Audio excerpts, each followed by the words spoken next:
Sebelum masuk pada pembahasan ini, saya akan sedikit menceritakan Nabi Muhammad itu siapa, atau siapakah dia yang kita kenal. Beberapa orang mungkin belum mengetahui bahwa Nabi kita ini sebenarnya bukan orang Arab. Agak mengejutkan cerita ini bagi beberapa orang, tapi bagi ilmuwan tidak. Kenapa? Apa bedanya orang bodoh dengan ilmuwan? Ilmuwan ini pernah bodoh, betul Margono ya? Margono merasa tidak pernah, jadi dia merasa ilmuwan, merasa telah sampai, padahal bukan belum memulai, belum berbuat. Makanya dia diterima juga di kalangan orang-orang bodoh. Di banyak tempat pokoknya dia diterima, pasti di kalangan orang bodoh itu. Beda dengan orang bodoh, dia belum pernah pinter. Logis ya, mantiki ya, betul ya Ustadz Mu'id ya? Orang pinter pasti pernah bodoh itu. Kata siapa? Abdurrahman Ibn Khaldun, ini seorang sejarawan. Abul Iqtisad, bapak ekonomi. Abul Ijtima, bapak sosiologi, yang wafat pada tahun 808 Hijriah. Beliau katakan, al-insan, sorry terpaksa saya sebut ini kepada siapa, Divan ya, jahilun bizatihi, alimun bikasabihi. Manusia itu bodoh pada prinsipnya, memang dari sononya bodoh itu, tetapi dia menjadi pinter kalau berusaha. Kapan orang pinter? Kalau dia sesuai hadis Nabi, kalau dia terus belajar. Nabi Muhammad bukan orang Arab, bukan. Beliau orang Arab pendatang. Namanya musta'ribah, dari kata ista'rabah. Jadi beliau ini isti'arab atau musta'ribah atau mu'arrab. Jadi kalian yang Jawa nggak usah sedih. Kalian yang Sasak, Bugis, Sunda nggak usah sedih itu. Ya sudah, kalian jadi Indonesia saja. Dari musta'ribah. Atau kadang disebut mu'arrab. Mu'arrabun atau musta'ribah. Bukan Arab asli. Siapakah leluhur Kanjeng Nabi? Siapa? Siapa? Siapa mbahnya Nabi Muhammad? Siapa? Nabi Ismail atau Nabi Ibrahim ya? Ismail bahasa Arab bukan? Ustaz Sipul, bahasa Arab bukan Ismail ini? Bahasa sama Madura, bukan, itu kampungan itu. Kamusnya saja tidak ada kok. Bahasa Ajam itu juga bahasa orang yang ya belum diperbaharui pengetahuannya. Itu bahasa Ibrani. Nabi Ibrahim ini berasal dari distrik itu kita katakan kampung lah atau kecamatan kalau zaman sekarang, dari distrik Ur-Keldah. Ini di Babilonia. Rajanya yang sangat populer waktu itu adalah Nebukadnezar atau Bukhtanasor. Dari distrik Ur-Keldah. Di manakah distrik Ur-Keldah itu? Ya di Irak. Ya Iran itu dulu Babilonia. Makanya namanya Ibrahim bukan bahasa Arab. Kalau Ibrahim atau Ismail bahasa Arab, coba ditasrif, bisa enggak itu? Jangan nyuruh Haikal Hasan, siapa? Zulkarnain pasti enggak bisa lagi, bahasa Arab saja enggak bisa kok, apalagi yang bukan bahasa Arab kan. Jadi Ismail ini adalah Arabisasi atau isti'arab atau mu'arrab dari Yishmael. Aslinya Yishmael. Yishmael. El ini Tuhan, artinya Elohim. Yishma diarabkan menjadi Yasma. Falah artinya apa? Yasma. Sami'a yas artinya apa? Mendengar. Jadi Ismail ini Arabisasi dari kata Yishmael, orang yang senantiasa mendengarkan Tuhan. El berarti Elohim. Beberapa tahun yang lalu saya ngajar perbandingan agama. Jadi saya cerita lengkap biasanya di buku Sejarah Tuhan, macam-macam lah ya, perkembangan bahasa dan sebagainya ya. Bukan orang Arab asli, bukan. Makanya pribadinya tidak seperti orang Arab. Kalau Anda mau tahu orang Arab seperti apa, mari kita buka surat At-Taubah. Ini orang Arab asli loh ya. Yang mabuk Arab apalagi, yang Arab KW ya. Ini Arab asli ini. Ada di surat At-Taubah ayat 97-98. Bismillahirrahmanirrahim. Al-a'rabu asyaddu kufran wa nifaqan wa ajdaru alla ya'lamu hududa ma anzalallahu ala rasulih wallahu alimun hakim. paling kafir, paling munafik. Arab itu. Bukan kata saya, kata Quran. Taubah 97. Mereka tidak mengetahui la ya'lamu hududa ma anzalallah, tidak tahu. Dan memang tidak peduli pada undang-undang, pada hukum Tuhan, enggak peduli itu. Ma anzalallahu ala rasulih, kepada yang diturunkan kepada nabi. Sebagian dari orang Arab gurun ya, sobat gurun itu, wa minal a'rabi may yattakhidhu ma yunfiqu maghraman wa yatarabbasu bikumud dawair. Mereka beranggapan kalau infak ini buang-buang duit dan yatarabbasu bikumud dawair, menginginkan nabi celaka dan mati. Arab asli itu. Ya, paham ya? Jadi kalian enggak usah sedih itu. Tampangnya tidak kayak Arab, kemudian pakaian tidak Arab, enggak usah sedih, santai saja. Quran itu nilai, Islam itu nilai. Perintahnya hanya pakai menutup aurat, silahkan sesuaikan dengan kebudayaan masing-masing. Boleh triplek, boleh terpal, boleh karpet, boleh pakai genteng, kardus, silahkan. Tidak harus gamis itu. Gamis bagus kalau pakai sholat, kalau pakai demo ya enggak. Sudah paham sampai di sini ya? Jadi Kanjeng Nabi bukan orang Arab asli, bukan. Mari kita uji pernyataan ini apa benar atau tidak. Jangan langsung percaya. Gitu. Filosof mereka tidak percaya sebelum membuktikan. Benar itu benar setelah dibuktikan. Baik, leluhurnya Kanjeng Nabi misalnya, namanya orang Arab jahiliyah ya waktu itu ya, tradisinya. Tapi leluhur mbah-mbahnya Kanjeng Nabi ini berbeda. Mereka semua para petualang. Jadi para traveler. Kadang disebut spasialis atau traveler, para petualang. Traveler ya. Misalnya mbahnya Nabi yang ke-6 kalau tidak salah, Muhammad bin Abdullah ya, bin Abdul Muthalib, bin Hashim, bin Abdi Manaf, bin Qusay, yang ke-5. Beliau disebut Qusay karena sering berpetualang. Kalau kita baca Barzanji itu nama aslinya Ismuhu Mujammi', nama aslinya Sayyid Mujammi', Tuan Mujammi'. Sumiya bi Qusayyin, ia dikasih nama Qusay, dijuluki Qusay litaqasihi, karena beliau sering berpetualangan ke banyak negara, baik untuk kepentingan belajar, kemudian berdagang dan lain-lain. Nanti mbahnya Nabi yang ke-11 betul-betul memang ahli ekonomi, seorang ekonom, ahli perniagaan. Yang Qusay yang ke-5 tadi kan, bin Qusay bin Kilab bin Murrah bin Ka'ab bin Lu'ay bin Ghalib bin Fihir. Fihir ini julukannya Quraisy.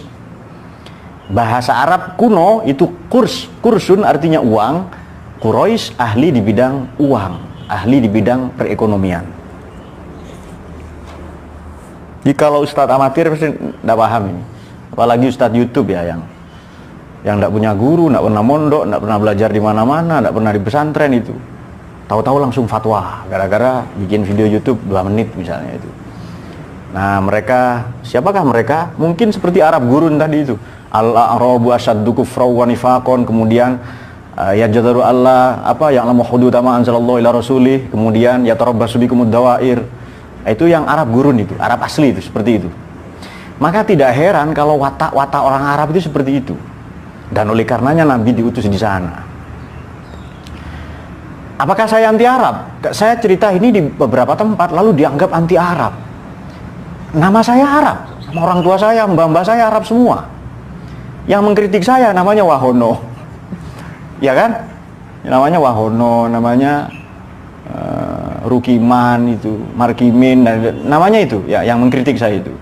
Yang bahasa Arab cuma tahunya akhi sama ukhti saja itu, sama liko, sama poligami. Nah, itu yang mereka tahu. Jadi Fihir itu Quraisy, makanya Anda cari ya ayat yang menceritakan Arab, yang Arab gurun seperti tadi itu, Arab asli itu. Tapi kalau Quraisy, mbah-mbahnya Nabi pasti ceritanya baik gitu. Bismillahirrahmanirrahim. Liila fi Quraisyin ilafihim rihlatasy syita'i was-shayf falya'budu rabb hadzal baitil ladzi at'amahum min ju'in wa amanahum min khauf. Liila fi Quraisyin, oleh karena bangsa Quraisy. Lalu Quraisy ini menjadi klan yang ahli di bidang perekonomian. Nama aslinya Fihrun. Nama aslinya Quraisy itu Fihir. Disebut Quraisy karena dia ahli di bidang kurs. Jadi kurs ini bukan bahasa Inggris, bahasa Arab, kurs itu. Maksud saya begini, saya bisa bacakan banyak hadis bahwa Arab dengan non-Arab sama. Yang membedakan dia bertakwa atau tidak, itu dia. Dan itu sesuai ayat Quran. Apa orang bukan Arab bisa jadi ilmuwan? Banyak ahli hadis itu. Ahli hadis itu bahkan bukan cucunya Nabi. Anda tahu Imam Bukhari dari mana? Bi Abdullah Muhammad bin Ismail bin Ibrahim bin Bardisbah al-Bukhari. Orang mana? Justru orang Soviet. Pecahan. Sekarang yang makamnya ditemukan oleh Bung Karno waktu itu. Kalau Anda baca ahli hadis, Bukhari, Muslim, Tirmidzi, Nasai, Ibnu Majah, Daruqutni, Ahmad, Abu Dawud, Ad-Dailami, atau Broni yang ngarang Mu'jam itu, Mu'jam Al-Kubra itu, Al-Kabir. Banyak diantara mereka bahkan memang bukan orang Arab. Failasuf, para sufi itu banyak bukan orang Arab. Artinya Arab atau tidak itu sama saja. Kalau tidak belajar ya bodoh, itu sesimpel itu, sesederhana itu.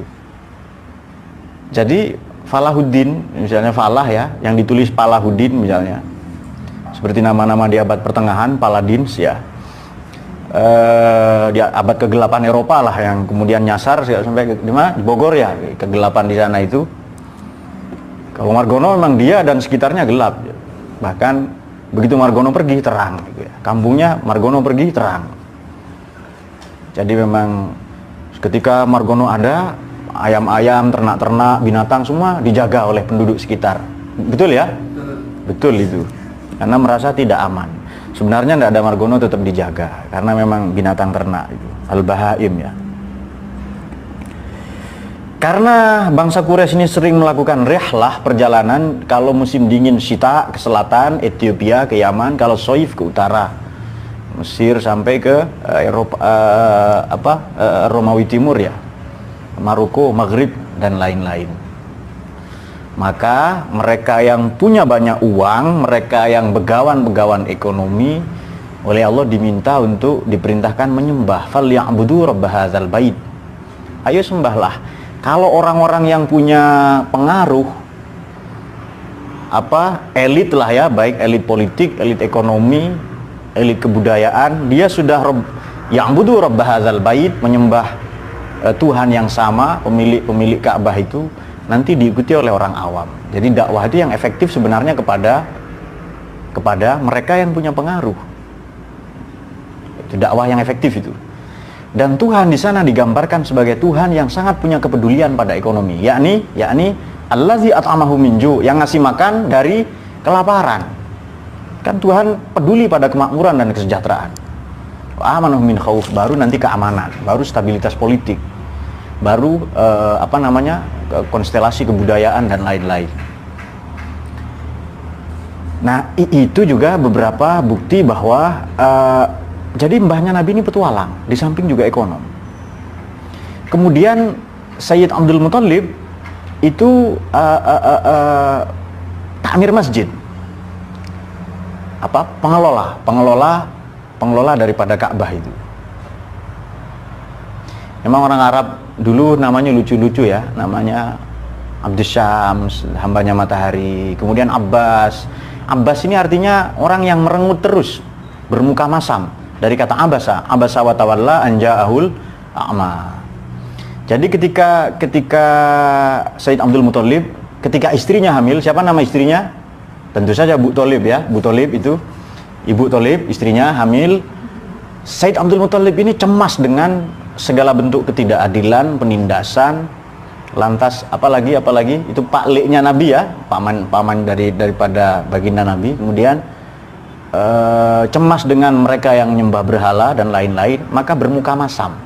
Orang yang merengut terus, Abbas artinya merengut itu, merengut pada, cemas kepada, masam, tidak suka kepada penganiayaan, ketidakadilan, perbudakan dan lain-lain.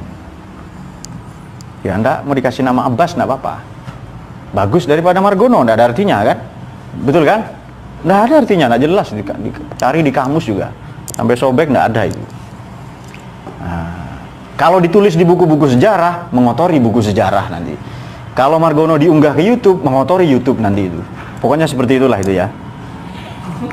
Saran saya nggak usah jadi filosof, jadi banser saja. Itu langkah yang baik lah itu.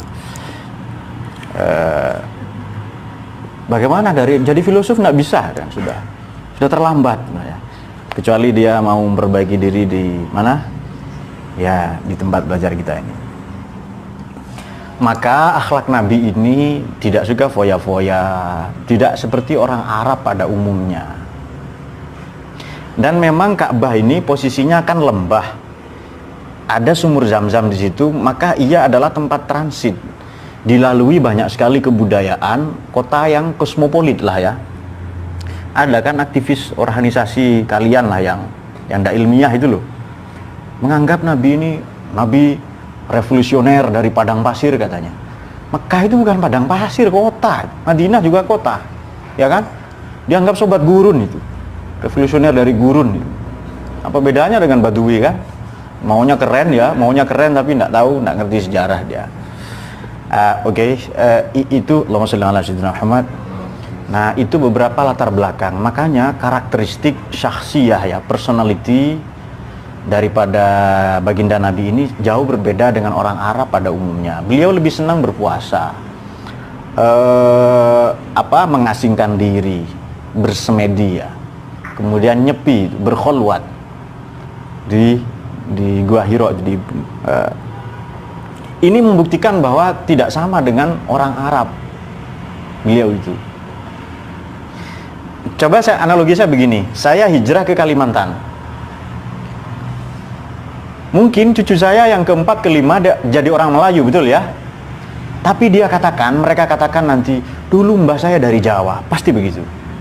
Tidak mungkin dikatakan mbah saya orang Melayu, tidak. Begitu pula Kanjeng Nabi, mbah saya dari Babilonia. Berarti bukan Arab asli, ia sudah Arab pendatang.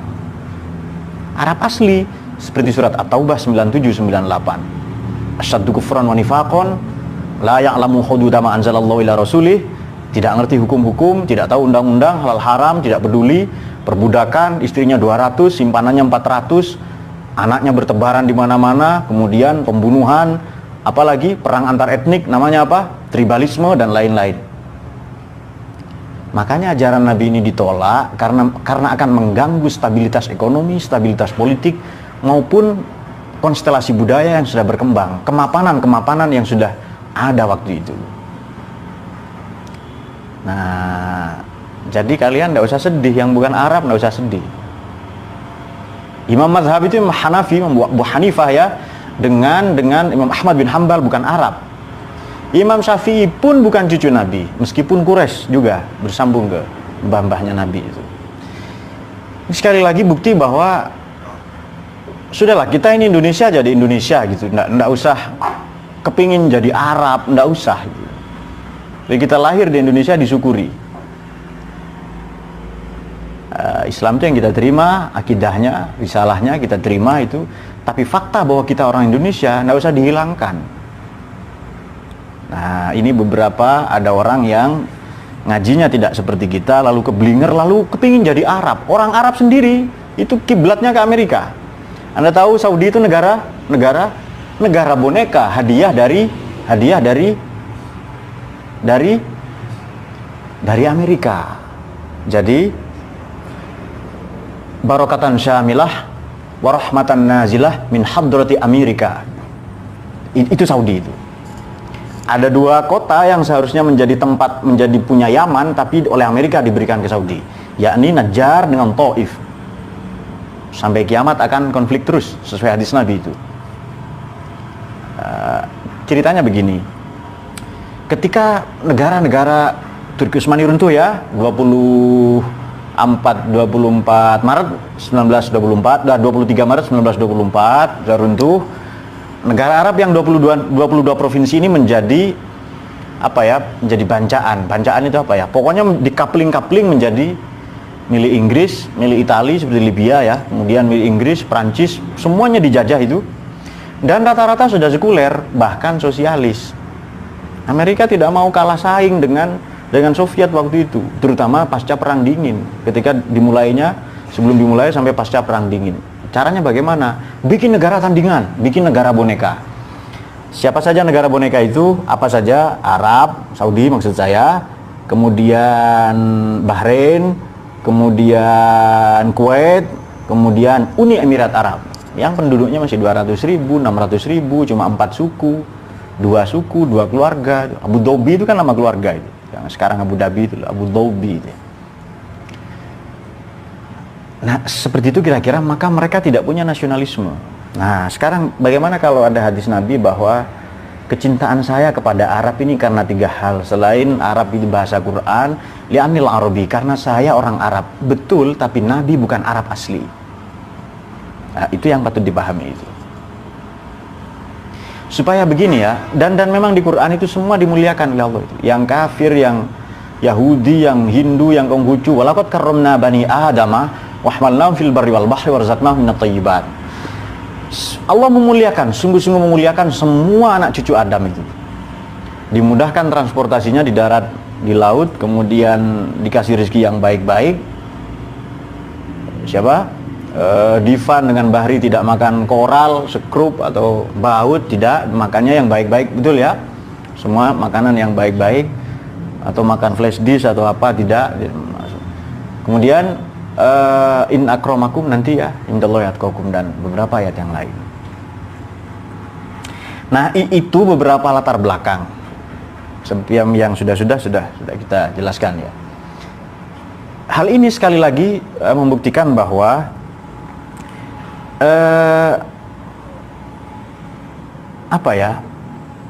tidak patut kita ini memiliki ta'assub ya. Ya fanatisme boleh dalam hal apa dulu. Sebab begini, di banyak tempat suku ya, salah satu suku yang rasis itu adalah bangsa Arab. Itu sangat rasis itu. Merasa dirinya lebih mulia, lebih hebat. Banyak TKW disiksa ya. TKW berangkat pulang TKO itu sudah punya anak 2 langsung itu. Itu beberapa kebiasaan mereka. Nah, jadi sekali lagi ini membuktikan bahwa kita berasal dari manapun tidak penting ya. Fakta yang tidak bisa kita tolak adalah kita orang Indonesia, itu fakta itu. Kita suku apa itu tidak terlalu penting. Yang penting adalah bagaimana kita punya kontribusi untuk agama, untuk negara.